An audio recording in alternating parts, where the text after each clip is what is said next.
दोस्तों कल यानी 12 जून 2025 को दोपहर लगभग 1:38 पर अहमदाबाद से लंदन जा रही विमान बोइंग 787-8 ड्रीमलाइनर टेक ऑफ के तुरंत बाद क्रैश हो गया। अब तक का यह इंडिया में सबसे बड़ा और सबसे दुखद दुर्घटना है। गुजरात के अहमदाबाद के सरदार वल्लभ भाई पटेल इंटरनेशनल एयरपोर्ट के पास मेघानी नगर के रिहायशी इलाके में यह पैसेंजर प्लेन क्रैश हो गया। जानकारी के अनुसार एरोप्लेन में 242 लोग सवार थे, जिसमें 230 पैसेंजर्स थे, 10 क्रू मेंबर्स थे और 2 पायलट। 230 पैसेंजर्स में से 169 इंडियन थे, 53 ब्रिटिश, 7 पुर्तगाली और 1 कनाडियन। एज ग्रुप की बात करें तो 217 वयस्क नागरिक थे, 11 बच्चे और 2 दूध पीते बच्चे यानी शिशु। कैसे हुआ हादसा? Passenger plane Boeing 787-8 Dreamliner airport से टेक ऑफ करते ही कुछ ही मिनट में एयरपोर्ट के पास मेघानी नगर नाम के एक रिहायशी इलाके में एक मेडिकल हॉस्टल बिल्डिंग पर क्रैश हो गया। हादसा इतना खतरनाक था कि प्लेन के क्रैश होते ही एक जोरदार धमाके के साथ आग के गोले उड़ गए और आसमान में धुएं उड़ने लगे। धमाका इतना जोरदार था कि स्थानीय लोगों में दहशत फैल गई।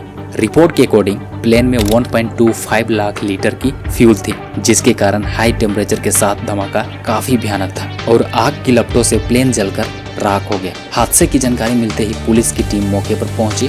फायर ब्रिगेड की 7 गाड़ियां और एम्बुलेंस भी दुर्घटना स्थल पर पहुंच जाती है और रेस्क्यू ऑपरेशन शुरू कर दिया जाता है। एनडीआरएफ की 2 टीमें भी रेस्क्यू ऑपरेशन में जुट जाती है। इस प्लेन में पैसेंजर की लिस्ट में गुजरात के पूर्व मुख्यमंत्री विजय रूपानी भी थे, जिसका इस हादसा में मौत हो गई। इसके बाद अकॉर्डिंग टू पुलिस ऑफिशियल इस हादसे में 204 लोगों की मौत हो जाती है और बाकी गंभीर रूप से घायल हो जाते हैं, जिसमें स्थानीय लोग भी शामिल होते हैं। इसके बाद घटना स्थल पर पूरी तरह से रिकवरी होने पर कुछ घंटों बाद फिर से रिपोर्ट आती है, जिसमें कहा जाता है कि प्लेन में बैठे कुल 242 लोगों में से 241 लोगों की मौत हो गई और एक व्यक्ति चमत्कारी रूप से जीवित बच गया। उस व्यक्ति का नाम रमेश कुमार विश्वास है और ये प्लेन के सीट नंबर 11A में बैठे थे, जिसकी काफी चर्चा हो रही है। इस प्लेन में कई वीआईपी लोग भी बैठे थे, जिसका इस हादसे में निधन हो गया। दुर्घटना काफी भयानक और दुखद है, जो कि अब तक की सबसे बड़ी विमान दुर्घटना है। बाकी इससे पहले भी इंडिया में कई एयर इंडिया फ्लाइट्स की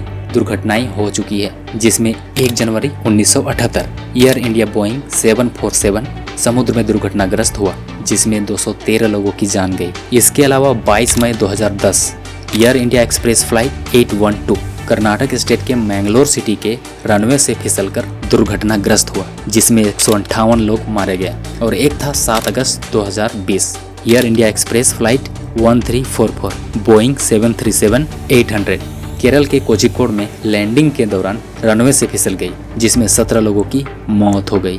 और अब 12 जून 2025 अहमदाबाद में एयर इंडिया का बोइंग ड्रीमलाइनर 787 टेक ऑफ के समय क्रैश, 241 लोगों की मौत और कई घायल। भगवान उन सभी की आत्मा को शांति प्रदान करे और परिवारजनों को सहन शक्ति दे। बाकी क्या कारण रहा हादसे का, क्यों हुआ, प्लेन में क्या गड़बड़ी थी, अगर गड़बड़ी थी तो फिर लापरवाही कैसे और क्यों, ये तमाम सवाल सरकार से भी, लेकिन उससे भी पहले एयर इंडिया के वरिष्ठ लोगों से और वरिष्ठ इंजीनियर से। सो दोस्तों, इस प्लेन हादसा का वजह अभी तक कंफर्म नहीं है। बाकी कंफर्मेशन होने पर फिर मिलेंगे। वीडियो को ज़्यादा से ज़्यादा शेयर कीजिए और चैनल को जरूर सब्सक्राइब कीजिए। मिलेंगे बहुत जल्द। जय हिंद।